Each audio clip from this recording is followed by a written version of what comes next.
Je perdrai l'eau de ma rivière si j'en parlais.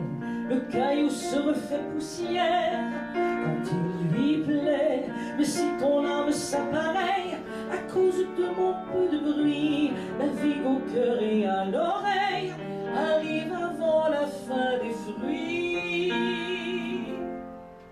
C'est le temps d'écouter la rivière. Au nom des membres du mouvement Québec français des Laurentides, je vous souhaite la bienvenue à cette 12e cérémonie des Belles Lettres des Laurentides.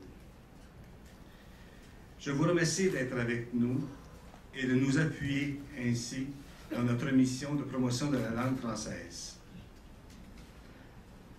En invitant toute la population des Laurentides à participer à cette activité littéraire, nous avons voulu donner la plume aux amoureux de l'écriture dans une activité de valorisation de la langue française.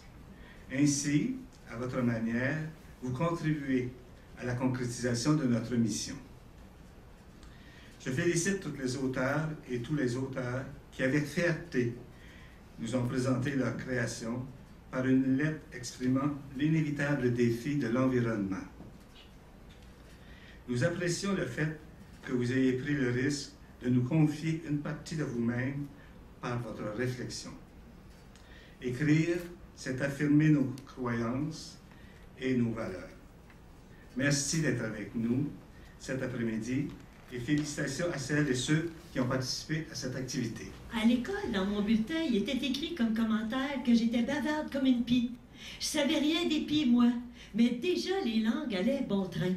Il paraît qu'il y en a une qui sait pas tenir sa langue. C'est la 3e des petites Sylvains. Pas question d'attendre que le curé se mouche. Vite sur mes patins, je leur tirais la langue, pas farouche. Après, je devais la ravaler, comme si elle était trop longue, la tourner 7 fois dans ma bouche, même la donner au chat. Plein d'exercices sans plaisir pour un petit organe qui voulait sortir, comme une truite sur l'asphalte sans volonté de se retenir. Enfin, on s'est débarrassé de ces grandes soutanes noires puis de leurs homélies. À cette heure, c'est le complet cravate bien assorti qui nous exploite.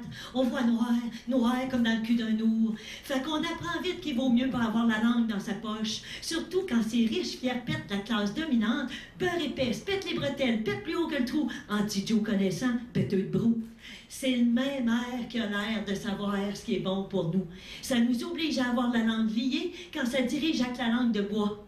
On pourrait dire qu'on a eu du pain sur la planche avec les petits bosses, des bécosses puis les pelleteux nuages de patente à gosse. Notre pouvoir est dans notre langue. Puis nos mots, c'est la langue du pouvoir.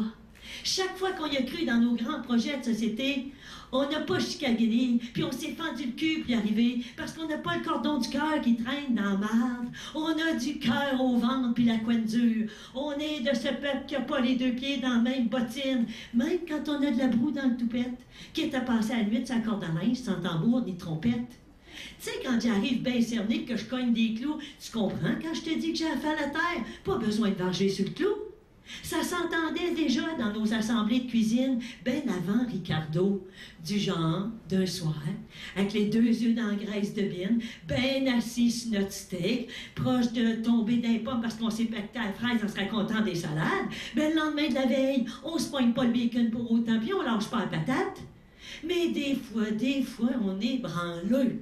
On veut pas se casser le bicycle, fait qu'on ferme nos gueules puis on revient avec le trou de cul en dessous du bras. C'est pas chic. Quand on se fait confiance, on sort de nos emprises, on prend le taureau par les cornes puis on se fait pas prendre pour des valises. Mais là, le temps presse. Ben à côté dans la barrure, à fond la caisse, ensemble on peut se tourner sur un 10 cents puis créer une fissure dans l'ordre mondial des grosses poches devenues obscènes. Puis le temps de niaiser avec la POC, faut qu'on continue sans attendre la bus. Autrement dit, faut baiser le cul du diable, faut... Autrement dit,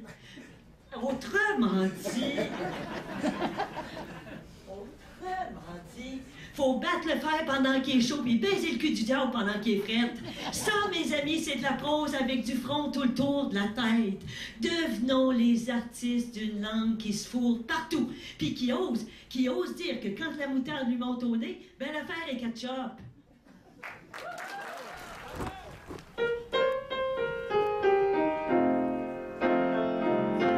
J'ai mal à la terre, mal aux océans,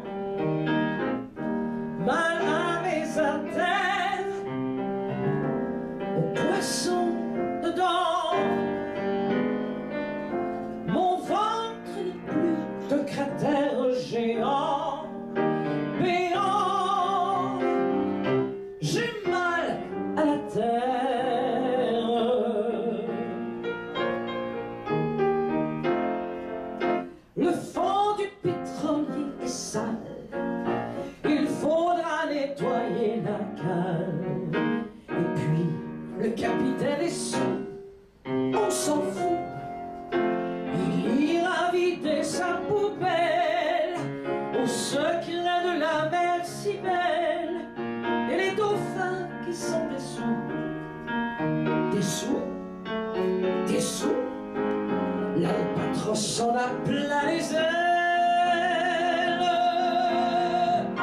J'ai mal à la terre, mal aux océans, mal à mes artères, aux poissons dedans. Mon ventre n'est plus qu'un cratère géant, béant. J'ai mal à la terre.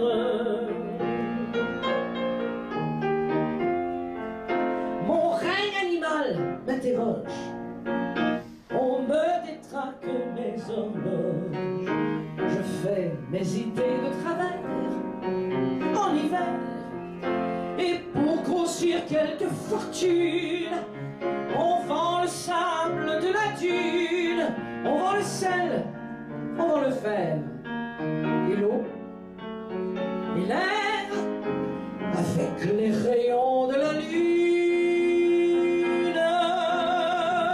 J'ai mal à la terre, mal aux océans, mal à mes artères, aux poissons dedans. Mon ventre n'est plus qu'un cratère géant, béant. J'ai mal à la terre.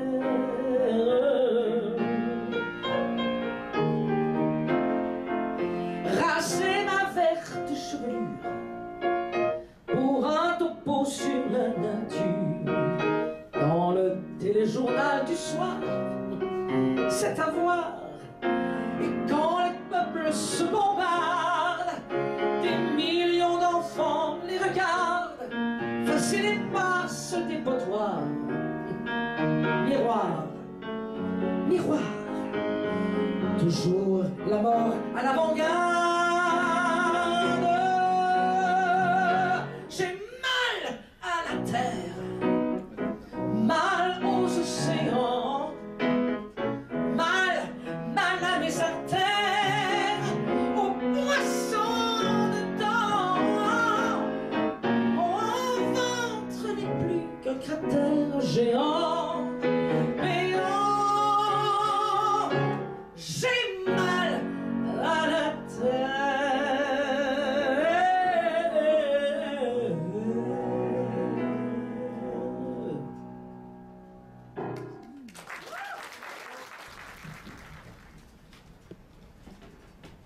À ma belle Amélie,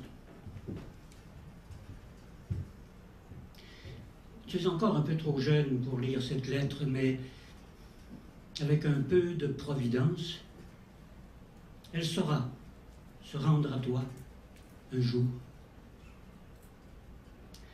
Ce sera sans doute l'été, car c'est là que tu nous rends visite à toutes les deux, à moi et à mon ami la forêt. La belle forêt qui s'étend dans ma cour arrière entre Saint-Jérôme et Val-David. À cette époque, il pousse encore, j'espère, les érables rouges, les douces épinettes, les sapins imposants et les chênes sages. As-tu bien pris soin de leurs merveilleux trésors, comme on fait en ce moment? J'ai ajouté des cocottes et des hélicoptères à mon coffret, sur ma table de chevet. Je te les montrerai à ton arrivée tout à l'heure, mais tu ne t'en souviendras peut-être pas. Je me demande si, dans ton temps, elle est encore belle, cette forêt.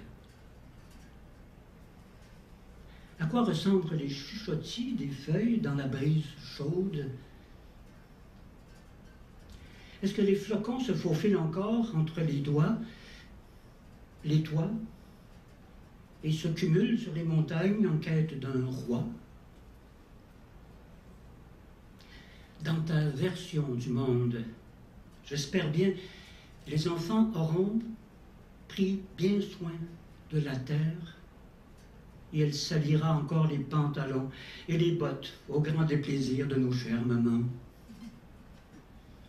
Et les cours d'eau, barbotent-ils encore, pétillants de secrets, venant des entrailles du monde. L'autre jour, j'ai vu mon petit voisin parler avec le ruisseau, celui à côté du vieux chemin de fer. Il se racontait des histoires d'aventure vers la mer, échangeait des chansons et des confidences que l'on raconte seulement aux bons amis. Voilà que moi aussi je suis allé y coller mon oreille, tellement proche que j'ai fini avec les cheveux tout trempés. Mais le ruisseau ne m'a pas coulé un seul mot, ni chanson, ni secret. J'ai bien peur qu'il se rappelle des saletés que j'ai collées à ces précieuses roches, ou des crayons et des poupées que j'oubliais toujours dans ces minuscules rivages. Toi, ma puce, puisque tu prends bien soin de lui, pourras-tu lui glisser un bon mot en ma faveur?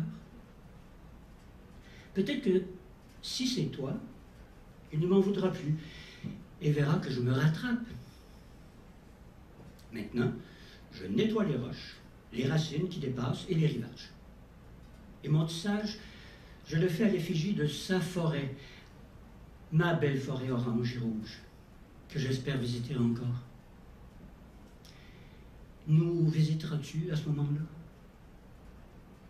Peu importe mon âge, je serai toujours assez jeune pour aller cueillir des cocottes. Et ne te laisse pas tromper par les rides.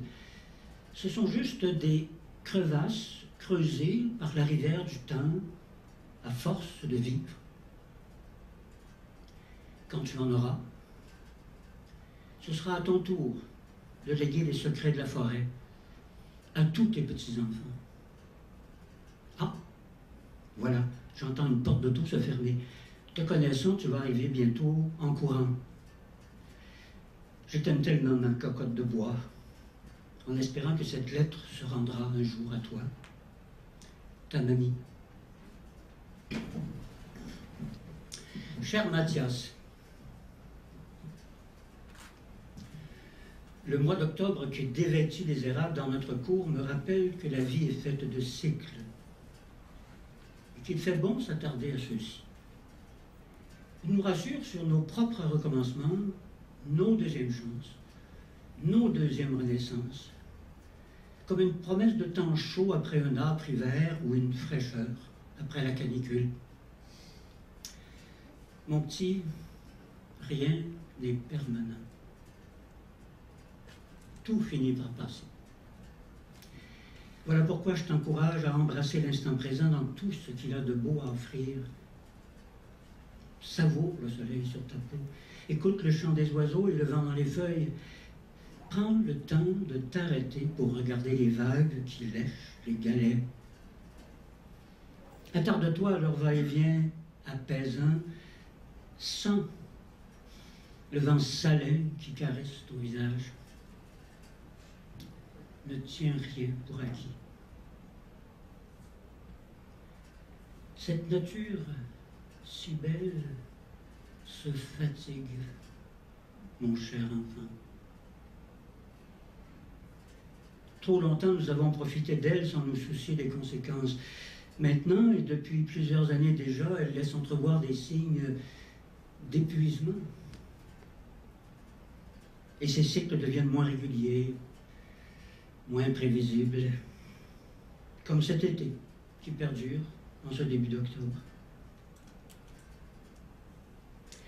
Les conséquences de notre négligence sont aussi surprenantes qu'inquiétantes.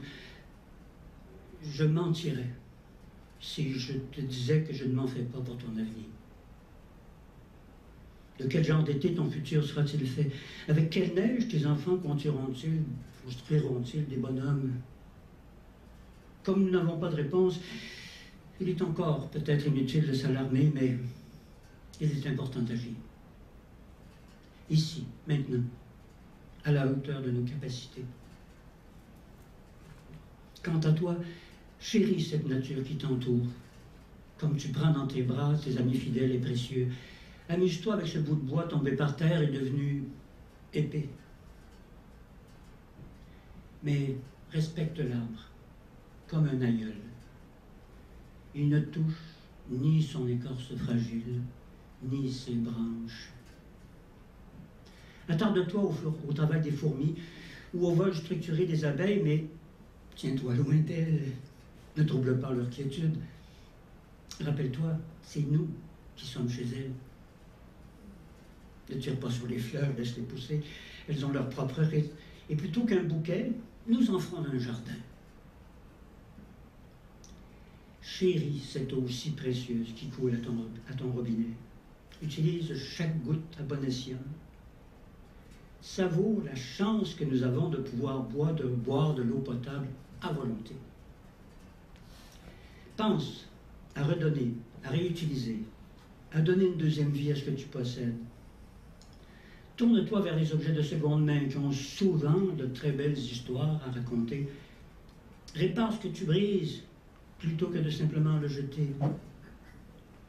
Ne te valorise pas par ce que tu possèdes, mais plutôt par ce que tu es.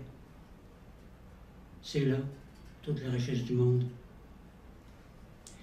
Et dans quelques années, quand tu seras plus grand, tends l'oreille, la main et le cœur à ceux qui s'appuient sur les faits. Aie confiance envers ceux qui aiment les sciences, plutôt qu'à ceux qui raffolent du pouvoir, et garde espoir dans la tempête. Je t'aime, ta marraine. Avant de lire le texte qui sera gagnant du premier prix, je tiens à souligner que lorsque nous recevons les textes des membres du jury, ils sont numérotés. Il n'y a pas d'identification de la personne, du lieu de provenance de la personne. C'est un numéro. On évalue des textes à partir des numéros. Bientôt, je vais vous donner le nom de ce numéro-ci.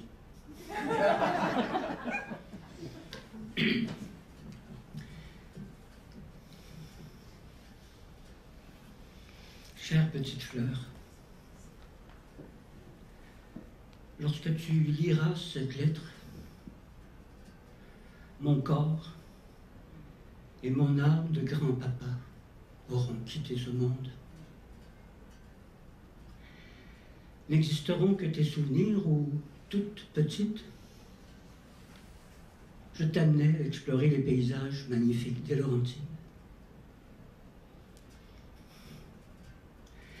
Tous les deux assis sur le quai du lac Minerve, les jambes pendantes, nous passions des heures, canne à pêche à la main, sans prendre un seul poisson. Nous contemplions le silence bienfaisant, loin des autoroutes et de la fumée noire des usines. Nous disions peu de choses. Nos regards et nos sourires complices suffisaient à rendre nos jours de vacances joyeuses. Les années ont passé et tu as grandi. Peu à peu, depuis, le ciel a perdu son bleu azur. Un brouillard grisâtre enveloppe désormais la terre, laissant peu de chance aux rayons du soleil d'atteindre les fleurs du jardin que ta mère tente désespérément de sauver. Les montagnes ne sont plus que rochers dégarnis, semblables à des paysages lunaires. L'eau verdâtre des ruisseaux, des rivières et du fleuve est impropre à la vie. La mer n'est plus qu'un grand dépotoir où les rares poissons ont l'apparence des monstres aquatiques qui entrent peut-être encore tes nuits. L'égoïsme humain règne sur la société. On nous avait promis une terre nouvelle, des cieux nouveaux. Sous le couvert du progrès, on a abusé des entrailles de la planète. La technologie est devenue maître du monde. D'où je me trouve, mon cœur est tourmenté de te voir vivre dans cet environnement. Tu ne peux t'imaginer combien je souhaiterais épuiser ton désespoir, apaiser ton désespoir. Pendant que c'est encore possible, va à la rencontre des gens qui, comme toi, ont à cœur notre belle planète, notre maison commune. Ensemble, vous pourrez peut-être changer le cours de l'histoire. Ne serait-ce que pour donner un peu d'eau aux lys des champs de nos contrées laurentidiennes. Et si tu te sens seul et désemparé, prends ma vieille canne à pêche. Retourne au bord du lac. Lance ta ligne à l'eau. Même si tu ne prends rien, sois assuré que je me tiendrai là, tout près de toi, assis sur le quai, les pieds pendants à te regarder. Tu me raconteras tes amours, tes rêves, tes peines, tes joies. Et moi, je t'envelopperai de ma présence apaisante jusqu'au jour où, à nouveau, nous nous retrouverons. Ce jour-là, le soleil aura dispersé les ténèbres et la vie nouvelle générera des oiseaux multicolores et des poissons en abondance. Fais-toi confiance. Plusieurs ont baissé les bras devant les défis et les atrocités. Mais toi, tu portes en ton cœur tout l'amour du monde et le mien. Je t'aime, ma petite fleur, ton grand-papa d'amour.